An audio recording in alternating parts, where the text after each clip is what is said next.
Well, good evening, and welcome, ladies and gentlemen. Thank you so much for joining this Thursday evening. Those on Instagram, those on Facebook, those on YouTube, and those on TikTok. I want to thank you so much for joining me this evening on In Review, where we look at some of the top news. What would you say is your top news of the week?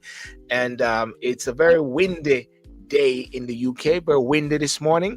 But hey, what can I say? As I said, I walked through the rain, I walked through the storm, I walked through everything.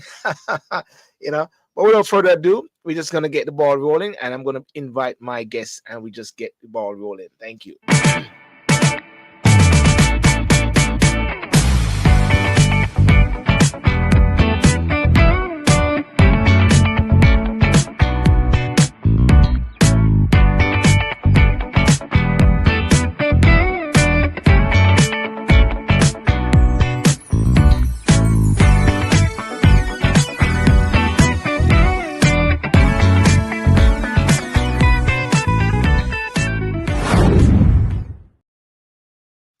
Hey, Gary, good afternoon, good evening.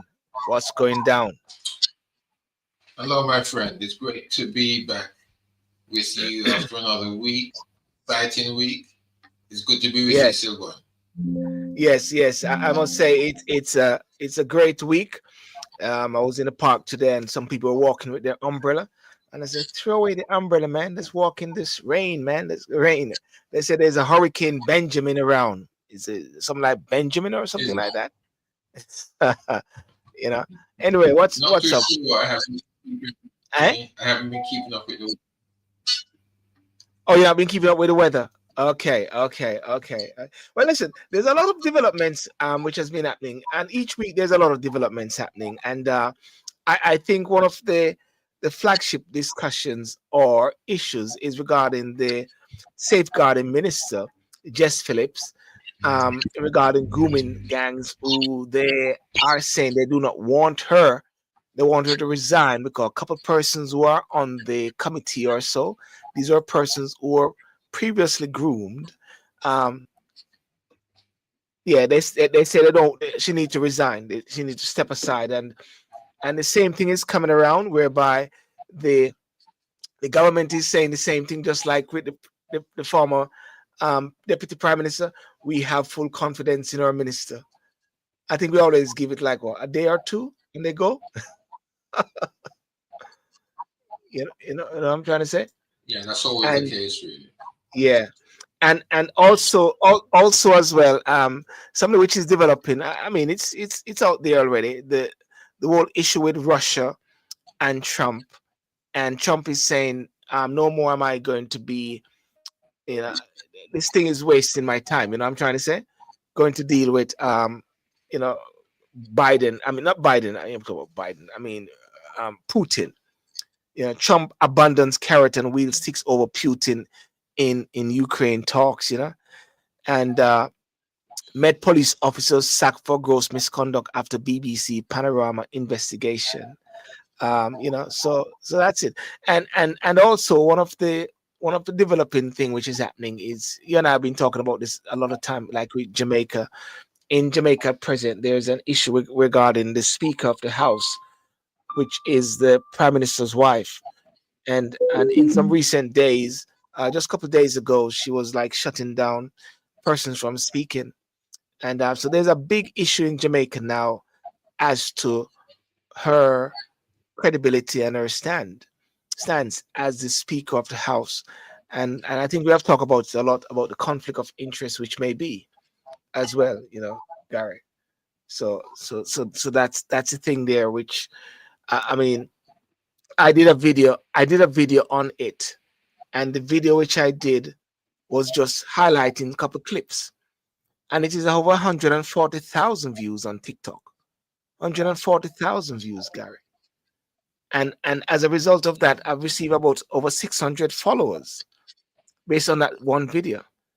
And also people are commenting each day, each minute. People are commenting on the whole thing, Gary, and that shows and that proves a point that it is it is an issue which is pertinent in Jamaica at this time. but yeah, the good evening, good night, Gary. Good evening, Belen. And for those on TikTok, I want to thank you so much for that, Mel Extreme Beauty. Thank you very much. Thank you. Awesome, awesome, and awesome. Gary, I don't know if this is my son making an echo or it's you, but anyway, that's no problem. At least we can hear each other. Some people can't hear anything. At least we can hear twice. The I don't know if you have been No, I following. don't know what the situation is. I'm not I'm hearing sorry. that echo, so I don't know. No, don't worry, don't I, worry. I It don't is maybe hear something. any echo. Yeah, maybe it is something on my side. Maybe something on my side. These technical things as well. Um, I don't know if you've been following up on the issue regarding Jess Phillips and the grooming gang and that latest development which is happening in the UK, the grooming gang inquiry. Uh, child protection expert Professor Alexis J concludes a 7-year inquiry into child sexual abuse in England and Wales. She makes 20 recommendations after finding that over decades, children had been harmed by individuals and pedophile networks, including grooming gangs. In 2022, again, some victims and their lawyers say the conclusion from Jay's inquiry did not go far enough.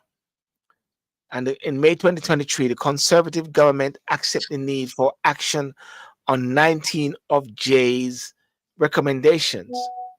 You know, the issues was raised at primary question time on Wednesday when Sir Keir invited the four who had quit to rejoin and sought to assure them that I want to get this right, despite the difficulties when every survivor does bring their own painful experience to this. The inquiry is and will never be watered down. Its scope will change. It will examine the ethnicity and religion of the offenders and we'll find the right person to chair the inquiry, told the MPs.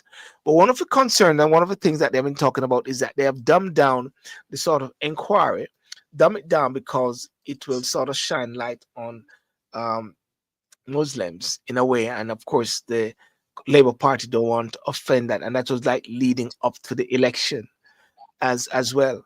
So, and I think they are now asking for the scalp of Jess Phillips.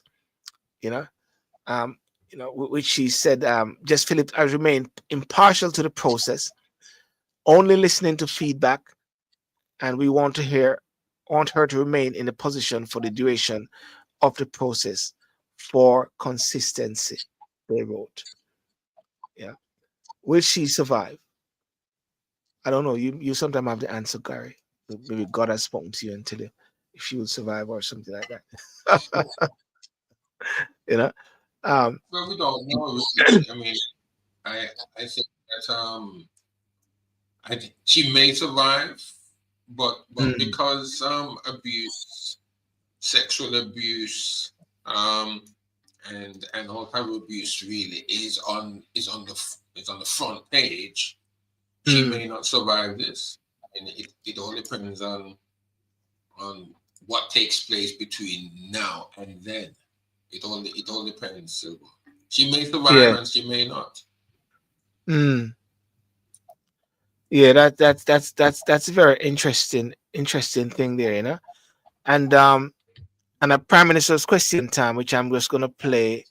You have Kemi again at Mr. Keir Starmer. I mean, you know, she's fighting. She's fighting hard, Gary, because they have been talking about new polls, which is showing that the Conservative want to get rid of her or so like that. But that seems to be something which has just been going around for a while. I just think that she just need to be very vigilant with what she's doing and really be focused. And in the Prime Minister's question time, which I just share, you'll hear her actually asking Keir Starmer the pertinent question. And if you listen, Mr. Speaker, first of all, can I pay tribute to the former Conservative MP Oliver Colville, who has very sadly passed away after a long illness. Colleagues will remember him for his love of cricket and, of course, hedgehogs. He will be very much missed. Mr. Speaker, 4 victims on the Rape Gang Survivors panel have resigned. And they've resigned because they've lost all confidence in the government's inquiry. So I'm giving my first question to one of them, to Fiona. She said, being dismissed and contradicted by a minister when you're telling the truth takes you right back to that feeling of not being believed all over again. Fiona's question is simple. What's the point in speaking up if we're just going to be called liars? Prime Minister. Can I thank her for raising that on behalf of Fiona, and let me give Fiona and the House my answer, Mr. Speaker, because the grooming scandal was one of the worst scandals of our time. Women and girls were abused and exploited by predatory gangs of men, and survivors have been ignored for many years, including by the state that, of course, is supposed to protect them. My vow to Fiona and them is that this national inquiry will change that. I do acknowledge that in recent days some members, including Fiona, have decided to step away from the panel. I say this, Mr. Speaker, should they wish to return, the door will always be open. But even if they do not, we owe it to them and to Fiona and to the country to answer the concerns that they have raised. The inquiry is not and will never be watered down. Its scope will not change. It will examine the ethnicity and religion of the offenders, and we will find the right person to chair the inquiry. I can tell the House today, Mr. Speaker, that Dame Louise Casey will now support the work of the inquiry, and it will get to the truth. Injustice will have no place to hide. Mr. Speaker, I doubt she'll be satisfied with that answer.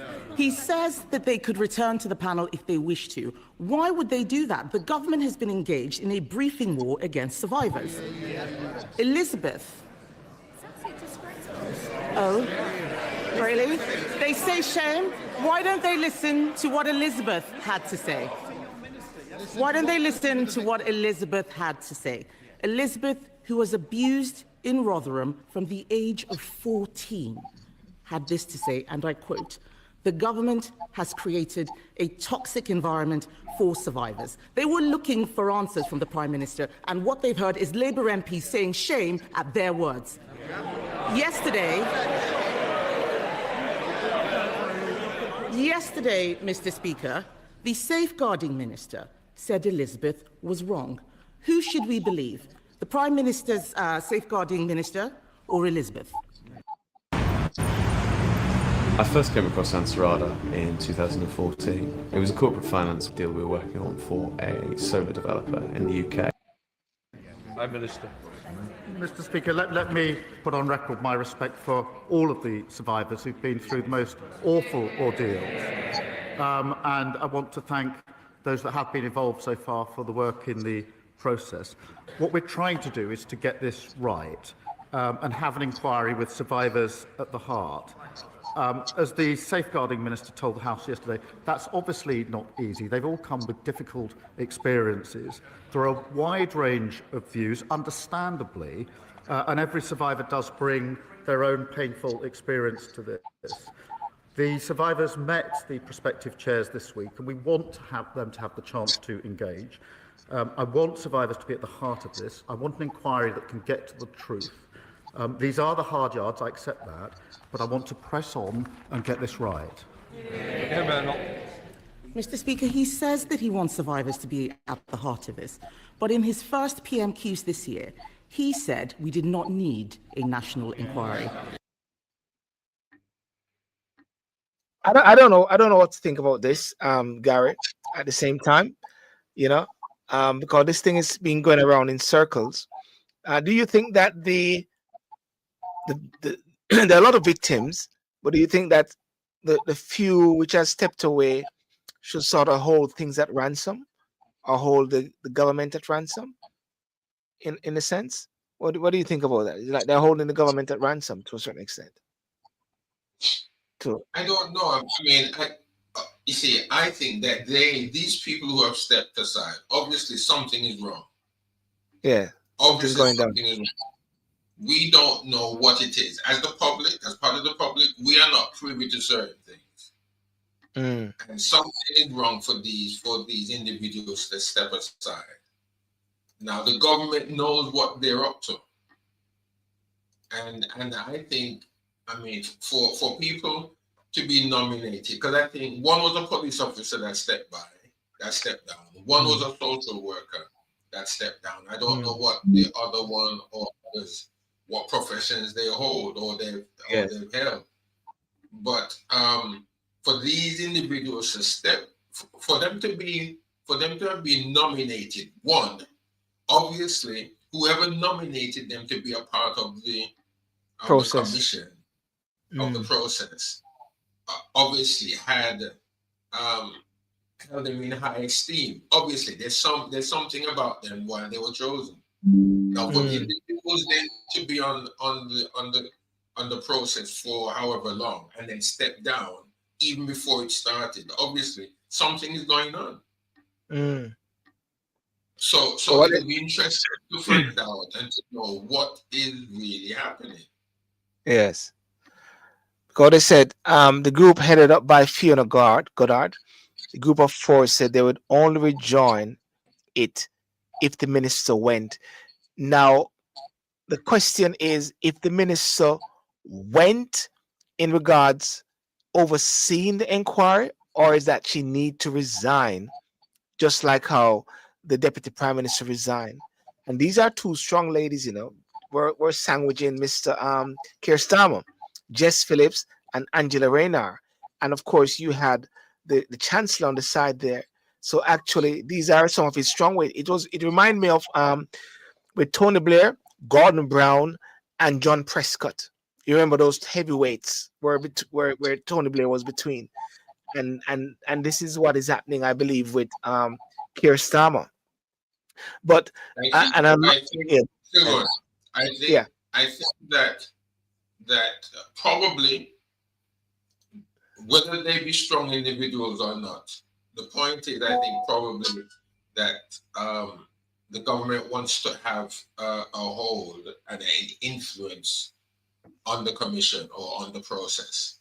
And I can understand if these individuals do not want a minister running, because obviously you having a minister on a process on a commission or whatever is going to give some steer to it, and the prime minister is going to know, because the minister is going to report back to the person who's put her there or put them there.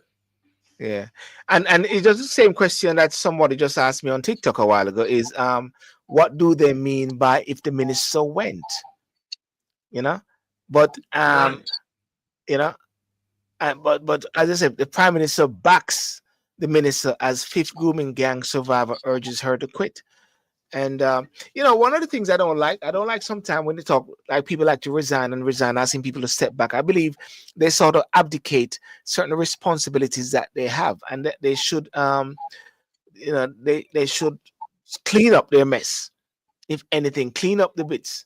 And see, Lexi Queen is saying if they resign, I guess what they're talking about is for her to step down. But Gary, if you start doing that for every inquiry, the government will have no teeth, isn't it, Gary? Well, I mean, to a certain extent.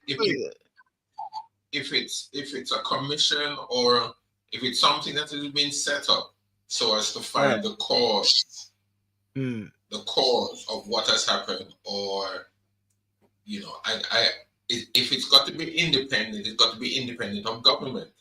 Yes.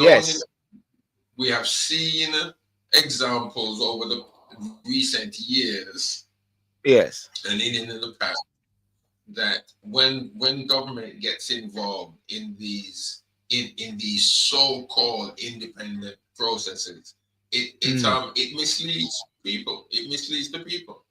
And we're saying that we want unbiased decisions and independent decisions, then the government has to step away.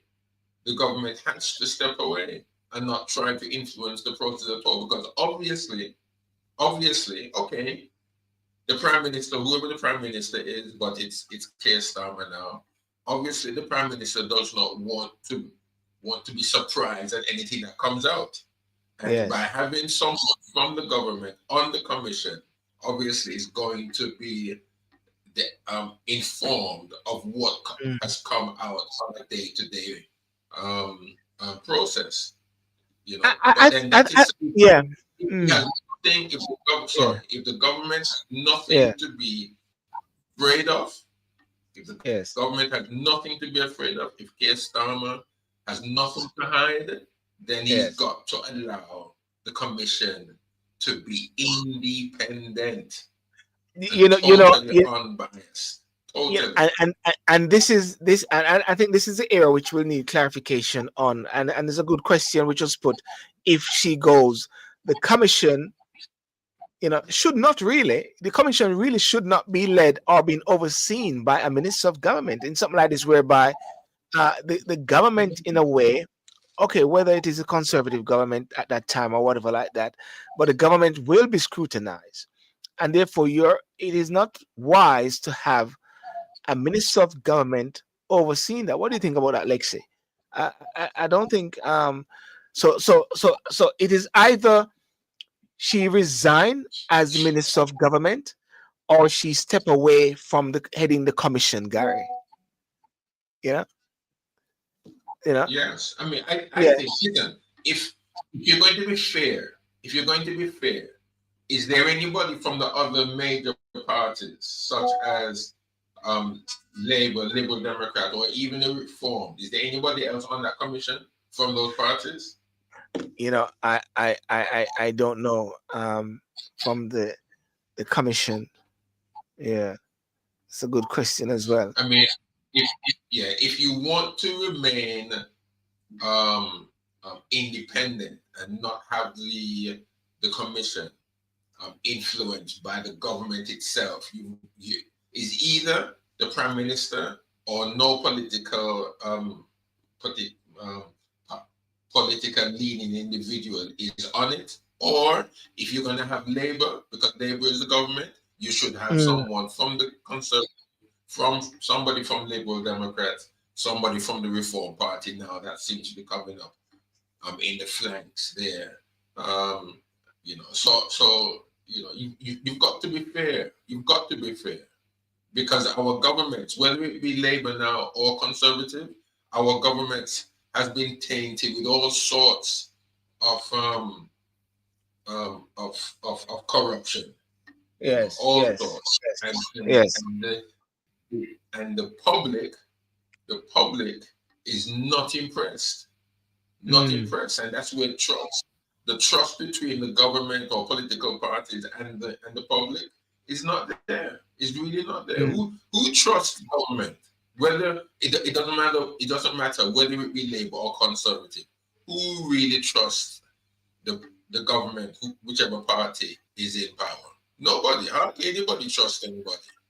Well, they always say otherwise is that you vote out the government and you get the government in. You vote out the government and you get the government in. So it's a good one, and I do my sort of inquiry as to what do they mean by if she goes, if she went, if the minister is not there. Is it that she's head of the inquiry, or is that she resigned as the minister for safeguarding? And that's a very strong one. I think the last minister for children, Janet Davies, she's actually the MP for Lewisham. I think she was removed from that position and another person take over. But so that's that. We're going to look at that. The next bit which I want to go into before I go into Jamaica is Trump and Putin. It is happening again. Trump and Putin. The whole. Trump is actually saying that, listen, man, every time I work out deal with Putin, it's like it just doesn't happen. He's like, I'm just not happening. Nothing is happening when he works out with Putin. Yeah. Putin's like, yeah. Don't listen to what Trump says. Look at what he does. Yes. Now Trump knows Putin. I don't think Trump at all is surprised by what Putin has done or is doing. don't think he's surprised. Yeah. He says what Trump says what he says because he has to say something. But he knows. Putin, I believe, has already told him what he's going to do. Trump is not really saying what Putin has told him. But I think that Trump very much knows what's going on, and Putin knows that Trump is going to say what has been informed of what Trump is going to do, because Ukraine is going to receive arms. Putin already knows that. When Putin came or went to Washington or to Alaska, if you remember, and met with Trump on the tarmac and went into the beast of the car, and they spoke about privately Ukraine. I believe that Putin knew from that point that the Americans are going to arm Ukraine to fight. Yes. Most of the arms that Ukraine has, even though that is coming out of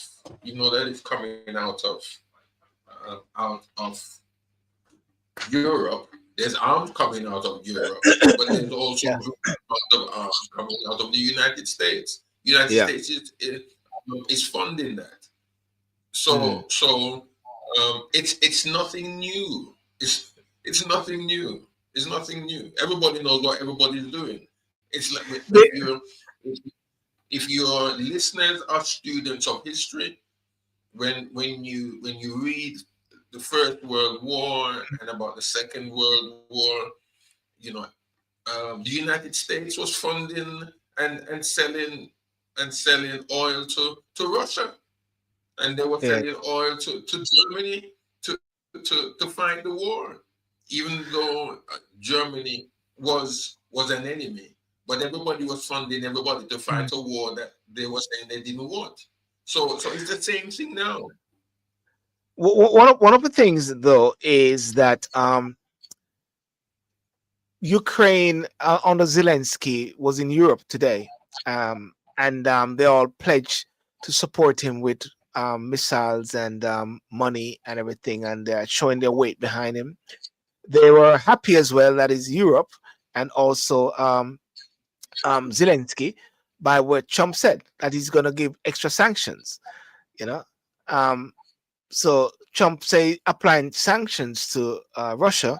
Russia responded by saying, "You don't try to work out something and then putting pressure on us. That's not good business." That's what Russia said. U.S. threats to pressure Moscow by supplying Tomahawk missiles to Ukraine. Thanks for the gift. Vladimir Putin and Trump held a telephone call. The announcement of a U.S.-Russia summit in Budapest. That didn't take place. That is the one being thrown off. Amid threats of additional U.S. sanctions against Russia, Putin met Trump, special envoy. Groundhog Day seems over. Alaska meeting went ahead. Minimal preparation, little result. But the Budapest summit is off. Barely had time to be fair. Now President Trump has canceled it. You know what I think, Gary? In hindsight, you said something earlier. This is what you said earlier. Don't listen to what Trump says. Listen to what Trump do. I think he's up to something. I believe you're going to hear some announcement coming soon. Say a deal is done. Trump doesn't like Trump. When somebody asked Trump the other day, "What are you going to do about this?" Blah blah blah. You don't expect me to tell you what we're going to do military, do you? That's what he said to somebody. Trump do not like when you're giving blow by blow description. I think something is up, and I wouldn't be surprised if an announcement is made within a few days that there's a deal on the table between Russia and Ukraine. I wouldn't be surprised, Gary. I mean, Trump does not show his hand. Yes. Trump, it's like a business. A business, when Yes. two businesses are in negotiation, they don't always show that they'll The full- probably make an Yes. announcement to say they're having meeting, but they won't discuss what it is that they are going to make. So it's the same thing with Trump. Trump is playing the game his way. And yes, there could be, because when if you notice, it wasn't yesterday, it was a few days ago, that the deal was, if Trump did say his plan was for Ukraine and Russia was that the territories that they have, that they keep in order to stop the war. And Russia said, no way, that's not going to happen. Because Russia has taken some territory from Ukraine. I don't know if Ukraine has taken much, but Putin has taken some territory. So what Trump was saying, let Russia keep what they've got, and if you have taken anything, just take what you've got, or if you've lost, just be happy with what you have. Let Russia be happy with what they've taken. But Russia said no to that. Zelensky said that he would accept it, but Russia said no. You see, Putin wants Ukraine back. That is Putin's plan. Are you saying that he wants all of Ukraine back? Yeah, he wants Kiev. Now, if he got, and Kiev is the capital, isn't it? Kiev is the capital. Yes. If you should know, Silborn, and anybody that has who understands war and the history of the world where war is concerned, you take the capital, you've got the country.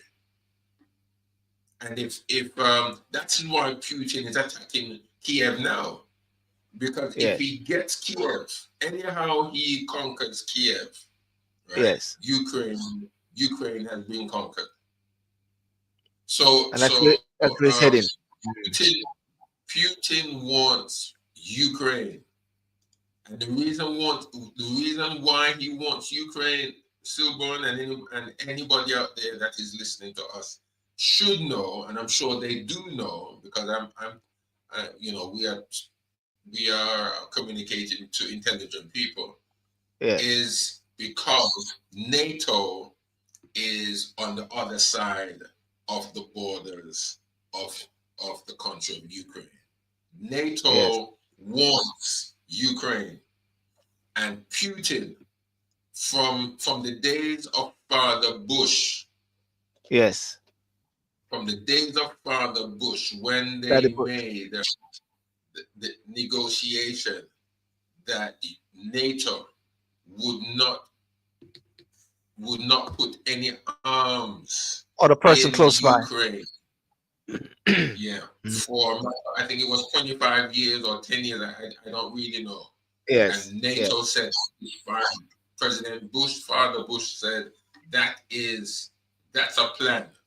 When NATO broke that, that's when Putin said, all right, go no further. You're playing further.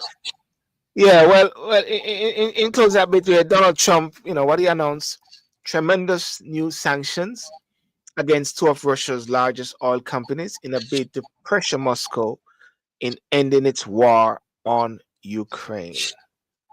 And it target Rosneft and Lukoil, the two major oil corporations that help fund the Kremlin's war machine.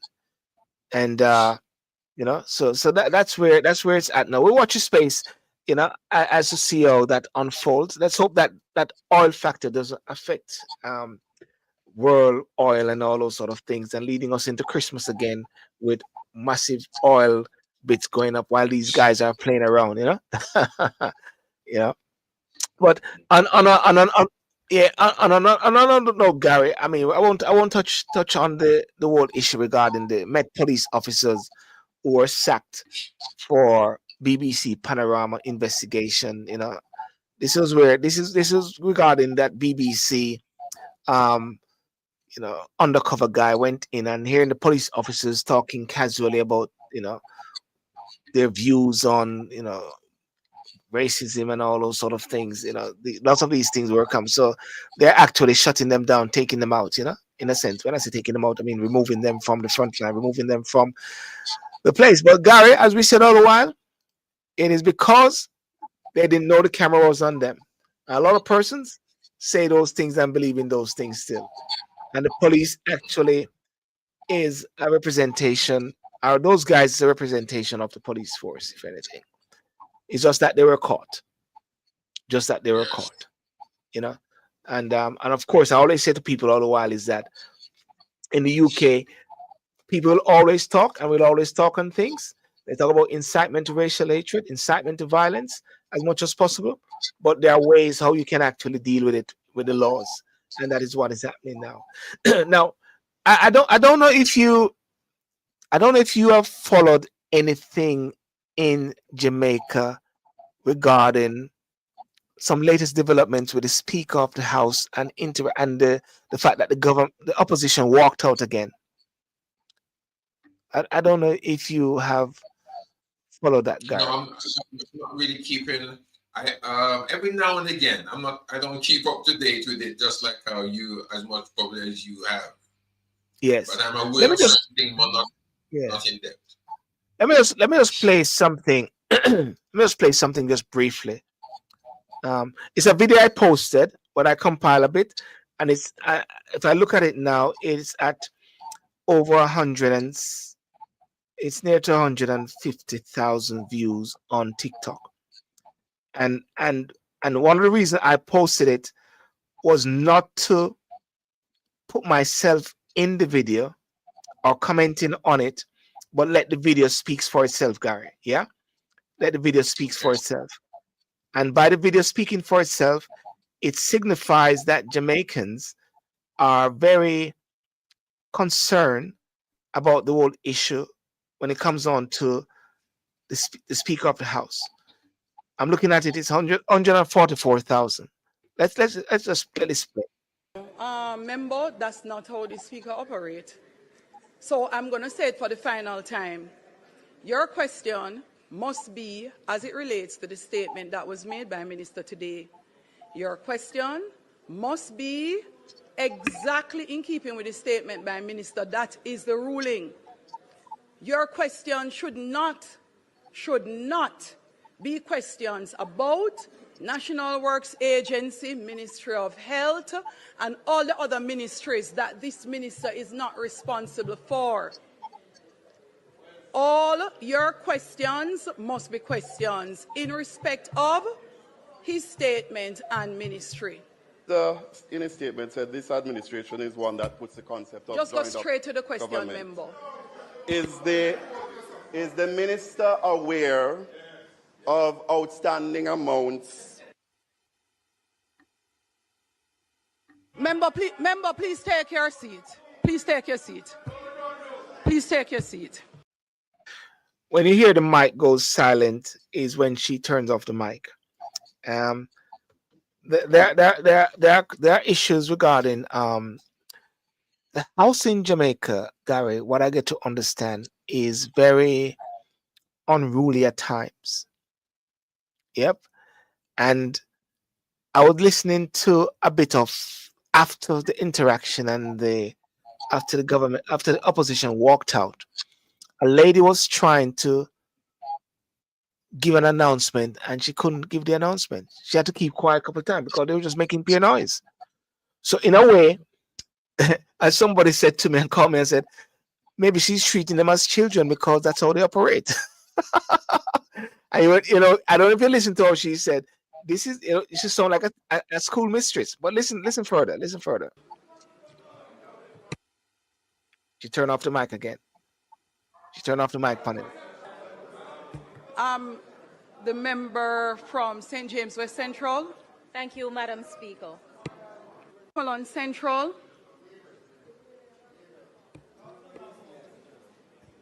Thank you, Madam Speaker. Questions? Minister.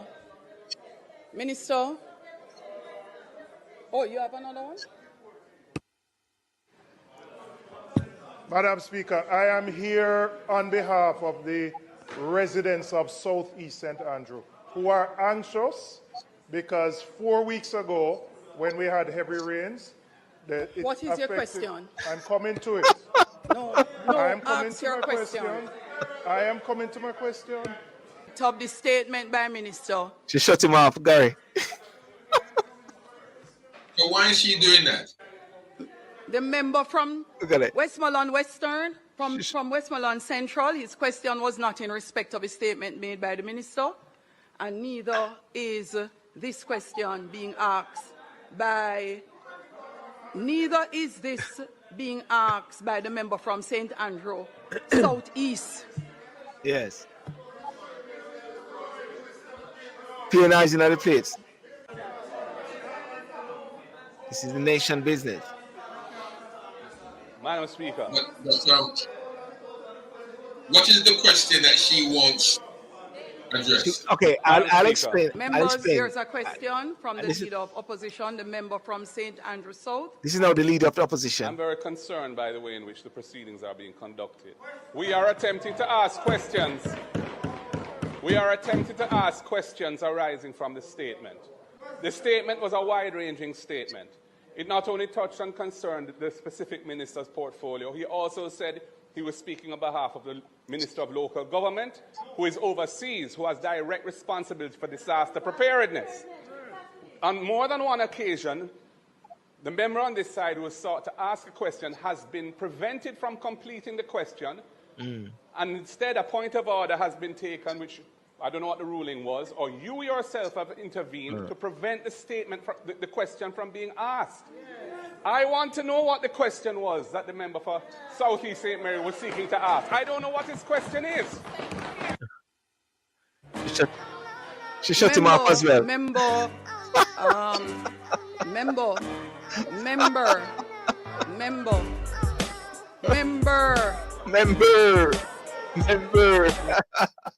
She shut him off. She shut him off as well, Gary. She shut him off.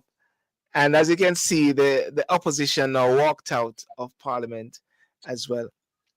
In analyzing this, Gary, there's a standing order. There's a process. Can you hear me? You can hear me, Gary? Yes? Yeah, go ahead. Yeah. There's a process in how Parliament is run, and it happens also in the UK, where the Speaker is the arbitrator. The Speaker is the person who oversees operation. All right, and you have seen how Betty Boothroyd operated in the past. You have seen how John Burko operated. And you see how Lindsay now is operating, trying to keep the order. 630 MPs, I believe, are in the House of Commons, so trying to keep the order as much as possible. She's also got to keep the order in the sense of 63 members of Parliament in the House. And what I'm getting to understand as well is that the questions that were being posed weren't in the minister. They weren't the minister who was there that they were posing the question to wasn't his portfolio, but at the same time, the minister was speaking on behalf of the minister who is in the States. Oh, sorry, I don't know where he's gone. He's gone somewhere. So, and they were asking the question in that respect. I'm trying to be very diplomatic and very fair at the same time regarding the standing order. My only concern is it came across very rude, came across very disrespectful at the same time, because I've seen a lot of parliamentary question times, and of course I'm using the UK as an example, whereby persons are able to ask a question, to hear what they have to say, and then you can say point of order, member, that doesn't relate to this. But what was coming through was that they weren't able to hear the question. The questions weren't coming out. I don't know. Based on your that little snippets there, what's your take on how it sounds, Gary, from your personal perspective? I'm trying not to be very influencing. Well, the thing about, I mean, I think the speaker there, she didn't allow the members of parliament to talk. I mean, whether or not it would have addressed the issue, probably there was some connection in whatever was on the table. But Yeah. she never should allow the member of parliament, those who had something to say. You know, I mean, okay, she may have had some inkling of what they were saying, but if that was the case, she should never allow them to get up and to talk, because those who would be listening, whether like yourselves and those there, or even on the opposition bench, you know, those who were in government, that is, Yeah. they don't know what he was going to say. Yeah. But by the very fact that she had then allowed them to speak, to begin to speak, and then cut them off. If she knew what they were going to say, don't put them up there. Don't call on them. You're right in a way, you know. You're right in a way, you know, because what you said a while ago is that if she knew in a way the inkling that they were going to say, then she shouldn't have allowed them to speak. And if she don't know what they're going to say, she should have allowed them to speak. And then based on what they said, then she can actually say, actually, that question is not pertinent at this time. You know, in a way. But the bigger issue, and I'm looking at some of the comments, Gary, the bigger issue, Gary, is this. A lot of people are having issues with her being the Speaker of the House, being married to the Prime Minister. People sometimes don't like when people talk about this because they say, leave the Prime Minister's wife alone. And I keep saying to people all the while, she's not just the Prime Minister's wife. She's a member of Parliament, and she's the Speaker of the House. And therefore, there's an issue which is called conflict of interest. And you and I know that in organizations, if they always ask the question, you know, they always ask the question, you know, do you have any relatives or families or so in, you know, working at the place? And they, you know, that is something that will block the person, you know, from actually working at certain places. But in Parliament seems to have their own sort of thing. One of the things about Parliament actually oversees itself to a certain extent, Gary. And based on based on a lot of the comments which I've seen, I think people are just really up to their tether with the present Speaker of the House. A couple of persons has called me because they saw my comments and saw like that, and trying to tell me, and I saw it going blah blah blah, and I'm saying, are you coming at me from a political perspective? When I realize they're coming from like one person called me and said, all the people in the People's National Party, them don't have no sense, and they should all be washed out. So that person said that to me, really, which actually show me where they're coming from, you know, and trying to justify what the speaker did. You know, so a couple of people has called because because my position is that I don't think it is wise for how the speaker is operating, in the sense that you got persons who are elected by the people of Jamaica, and they have a right to speak. They might speak out of turn, but let them speak. And then you sort of correct it by saying, you know, like Betty Boutroud is order, you know, or what in it? Oh, they don't ask a question or blah blah blah, but let them speak. I don't know, you know. Yeah. Yeah. So that's the issue there, and a lot of people are talking about it as well, and I think when I think about it sometimes regarding Jamaica, I believe that people need to really come to some sort of resolved position. Do you know the PNP vote for her to be the speaker? Somebody just said, somebody just said to me, "Do you know the PNP voted for her?" I don't think the PNP voted for her to be the speaker. I think because the PNP already said that they did not want her to be the speaker. The issue is that the majority of persons in the House are the Labour Party, and they got 35. So therefore, whether the PNP objected or not, it made no difference. Why? Because they had the numbers. They had the numbers that they had to run. And likewise, when they have any Speaker of the House, normally the government side. Sorry, Chuck, I'm not getting into that, Chuck. I'm on my YouTube platform. I'm not going down there. I'm not getting into a JLP and a PNP. No, people are trying to get me to come into TikTok to get into a JLP and PNP thing, and I'm not getting into that. You know, I'm not getting into that. I'm not going to come on to that. You know, so I think that is the central gist of the whole thing in a sense, Gary. You know, as well. But I strongly believe that the what do you call it? The standing orders should be adhered to, and it is there to actually I wouldn't like to say control things, but to guide and how things should operate. I was watching some videos today of John Burke. I don't know if I can find it here. I'll play it. John Burke was really funny, and even Betty Boothroyd. And you can see some incident whereby they were actually encouraging persons to speak, or stopping persons from, or telling the Prime Minister, say, no, you don't say that.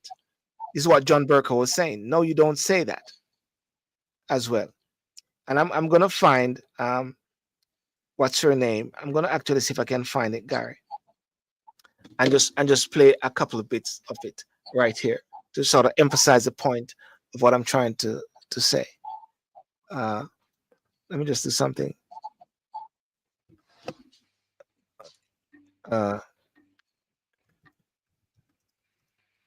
So the Prime Minister was there? No, he wasn't there.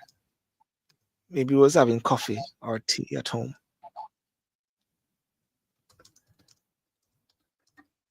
Yeah. Are they still investigating him? Oh yes. Well, the illicit enrichment thing, I think it's still going on. I think that is still going on. The illicit enrichment.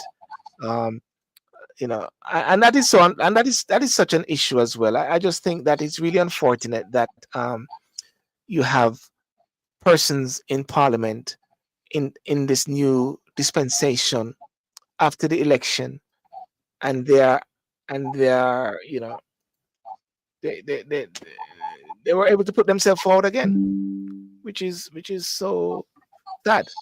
I think that is very sad, Gary, I must say. Yeah. But let me play Mr. I just found it here. I'm gonna play Mr. Thingy. Let me just remove this. I'm gonna play Betty Boothroyd. I'm gonna play John Burke. And I'm going to play this bit there.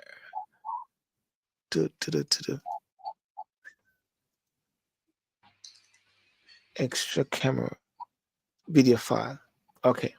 All right. This is John Burke. Order! Order! The government chief whip has absolutely no business whatsoever shouting from a sedentary position. Order! The honourable gentleman will remain in the chamber. When... Sorry? It still is. Just call security. Yeah, I know what I'm doing. Since when an amendment has... Order. I know what I'm doing. When he turns up at our children's school as a parent, he's a very well-behaved fellow. Be a good boy! That at Order, any time in our order. history. I apologise for interrupting the Prime Minister. There is simply far too much noise. The public doesn't like it, and neither do I. Prime Minister. This government or that Labour Party led by Jeremy Corbyn. We don't name people in the chamber. People must observe the rules. No, order! Order! Order. I am simply and politely informing the Prime Minister. Okay, if you notice what is happening there now, he's working with the standing order, the same thing what the speaker is in, working with the standing order. But what you're seeing at the same time, there's a level of interaction which is happening. okay, the UK do not have a situation whereby you have a mic that can turn off, because there's only over 630 MPs, Gary. So therefore, the mic is hanging down. So there's not that facility where you can actually turn off individual mics as they do in Jamaica. And one of the things when I was reading about and doing a local research, the European Parliament has also the mic where they can actually turn it off. America has it in the House. Canada has it as well. India has it as well. But one of the things, the guiding principle is that they tend to utilize it a lot when persons are going beyond the time allotted to them to speak, or if they are being rude, rowdy, or cantankerous, right? And I keep maintaining all the while that ministers or government persons, when they go to the House, they should be allowed to speak within reason. If persons want to ask a question, I don't think anything is wrong with saying with an opening as well, because these are not kids. I keep maintaining all the while, this is not pitney. These are not pitney. These are persons who are elected by the people, whether it is in Jamaica or what, But let's hear further what Mr. Burke is saying. Minister of the very long established procedure with which everybody, including the Prime Minister, must comply. Mr. Lewis. Get a grip of yourself, man. Calm. Take up yoga, you'll find it beneficial, man. I say to member... Order! Resume your seat, Mr. Harper. You don't stand when I'm standing, and that's the end of it. Mr. Angus Brendan McNeil. Calm yourself. You may be a cheeky chappy, but you're also an exceptionally noisy one. The Prime Minister will please withdraw the word idiot. It's unparliamentary. A simple withdrawal will suffice. We're grateful. Order. Put it back. No. Person, take. Order. I must... Did you see that? Somebody took up the mace. Order the honourable gentleman to withdraw immediately from the House for the remainder of this day's sitting. This is intolerable behaviour as far as the public... No, it's not funny. That sticker on the subject of Brexit happens to be affixed to or in the windscreen of my wife's car. Yes. And I'm sure the honourable gentleman wouldn't suggest for one moment that a wife is somehow the property or chattel of her husband. You are well-intentioned and principled, but you are overexcitable and you need to contain yourself. It requires you to take some medicament, then so be it. After the imposition... That's John Burke. That's John Burke. Now you see what he goes on with. There's a camaraderie, I would say. You don't see like they're at war. You can see he's operating, and he tried to have a sort of order in the place at the same time. What is coming through with the speaker in Jamaica is like there's a sort of anger. It looks a bit harsh. It's like beating these guys, and it's the reason why these guys just walk out. They just say, "Listen, this is not gonna happen. We can't get through to this." Now, I'm going to be putting in Betty Boothroyd now, and watch Betty Boothroyd how she handled persons to ask a question, encouraging them to ask a question. Listen to her with Salmon Hughes. Salmon Hughes was a former leader of the Lib Dems.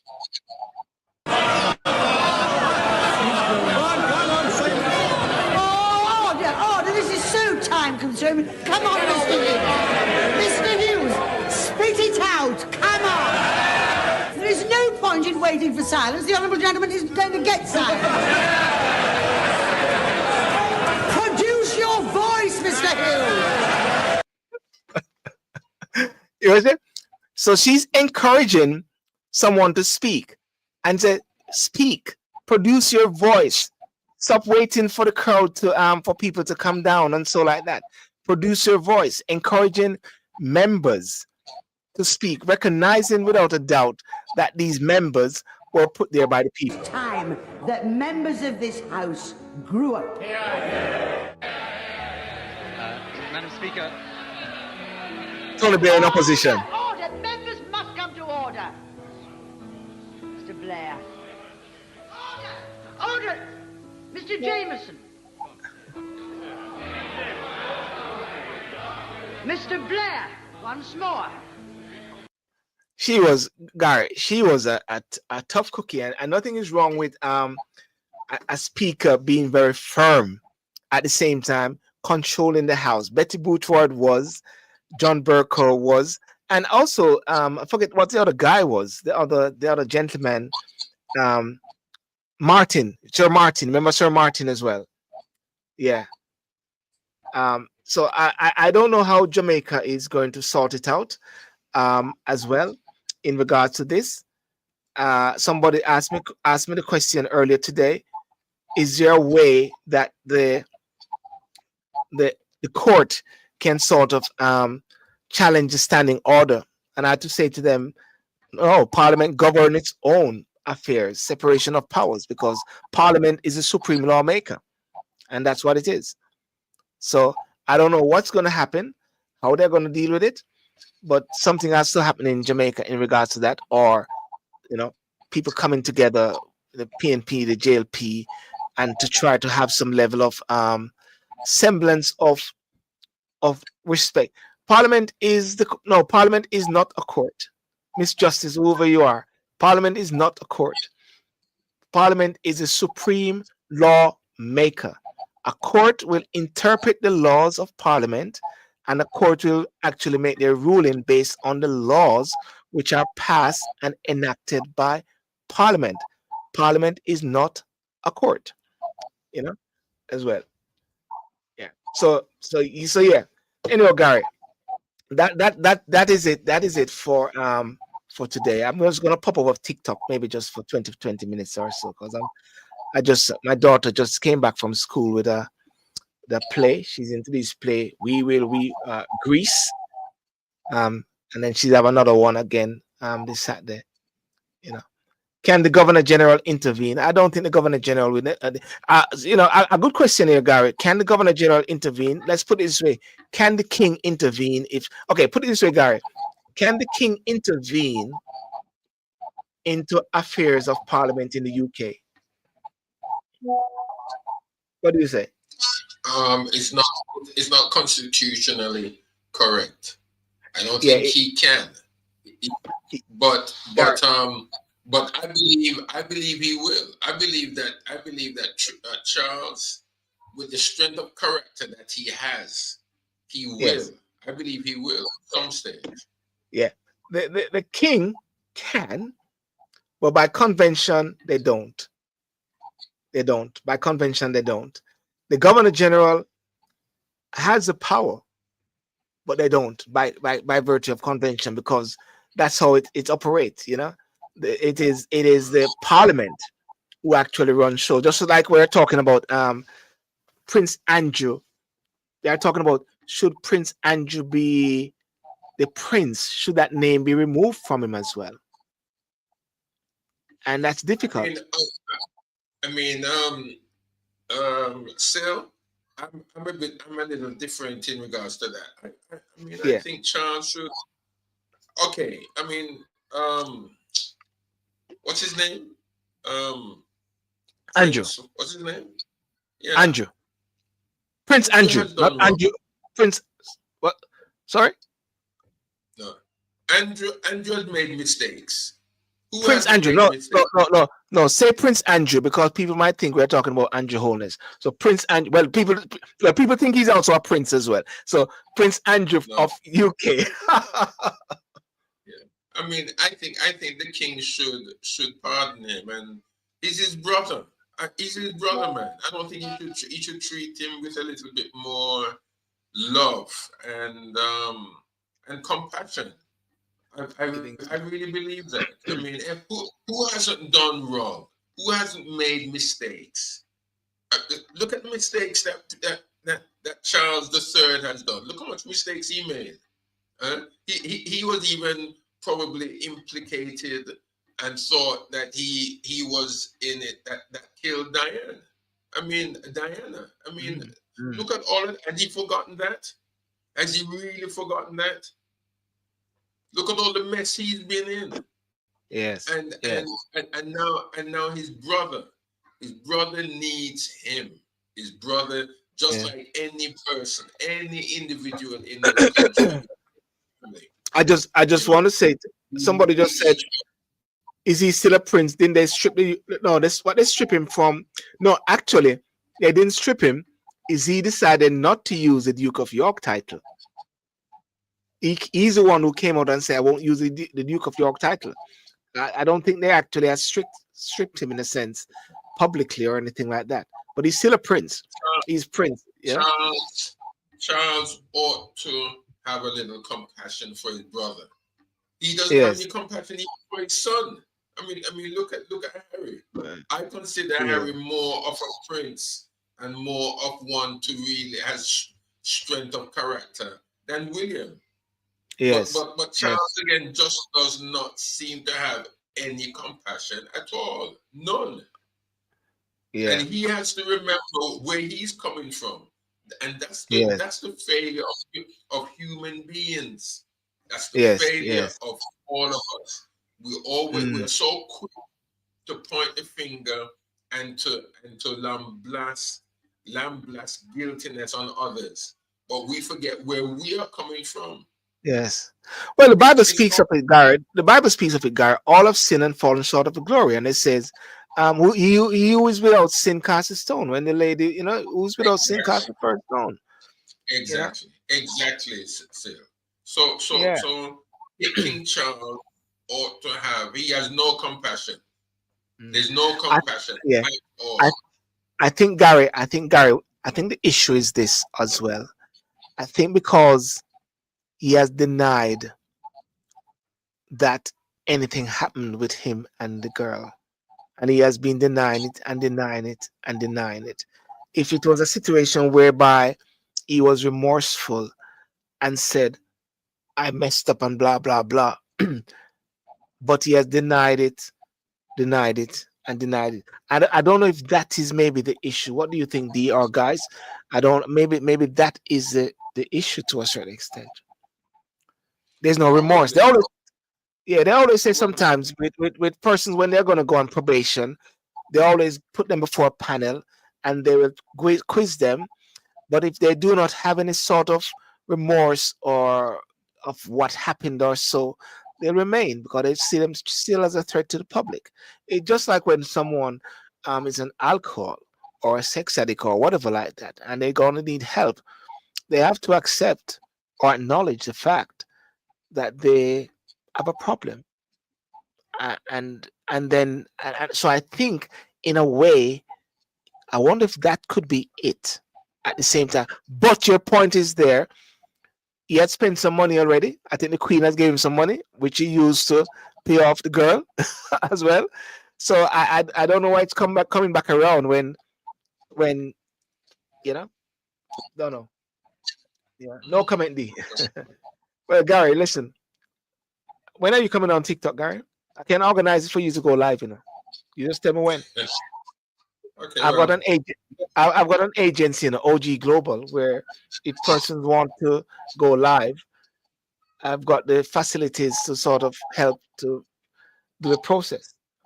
So whenever you're ready to go live, as a matter of fact, I need to talk to you. As a matter of fact, those same programs that you're doing, we can do them live. Do them live on TikTok, Gary. Yeah, why not? Infiltrate TikTok. Get the word of God in TikTok, ladies and gentlemen. The word of God is powerful. It's sharper than any two-edged sword. Cut the marrow off, man. Probably you need to start a ministry there, Silver. Probably you need to start a ministry. Well, I got my ministry here on TikTok, as well. As well. And we need to do God and government. We need to do God and government, without a doubt. We can't make 2026 come and we don't start, We can't make 2026 come. We haven't started. Well, we can do that on TikTok then. We can gear that for TikTok. You got a lot of No. followers. No. The persons them that we want to get on, maybe they're not on TikTok, but we can still do double it up. We can do double it up, start on TikTok, and then so because on Monday nights I now have a guy named Junior, and we talk about fathers, black fathers. So we're doing that every Monday night now, and I think we're gonna keep continuing black fathers, things that empower. So maybe on a particular night, we can do God and Government, and once I get you over onto TikTok, I'm going to look for you and invite you into the agency, and then it's going to say to me that you need more followers, and then I'm going to get Belinda, get Mel, and get D, and get everybody to follow you, and then all of a sudden you'll have Gary, there's about 500 today only. About 500 people follow me from that video, that same video there which I played earlier, because it's over 140,000 views. 140 views is I'm looking at it here, and so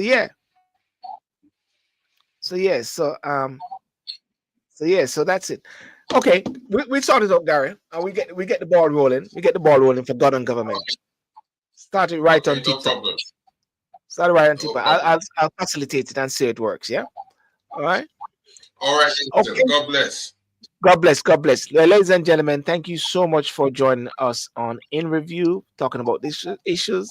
And we jump over onto TikTok for maybe just about half an hour. I'm not going to stay long and get into any back and forth and so like that. Maybe just talk some inspirational stuff tonight, Maybe they'll talk about God and politics. As a matter of fact, I might just talk about God and politics, Gary.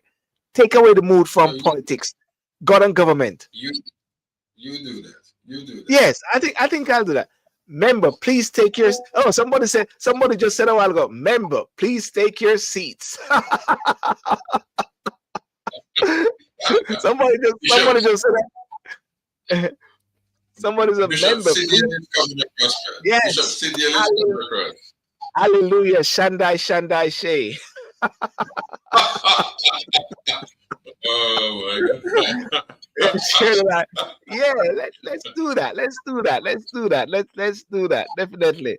Bye, guys. Take care. Gary, respect. All right. God bless, man. Take care. Bye.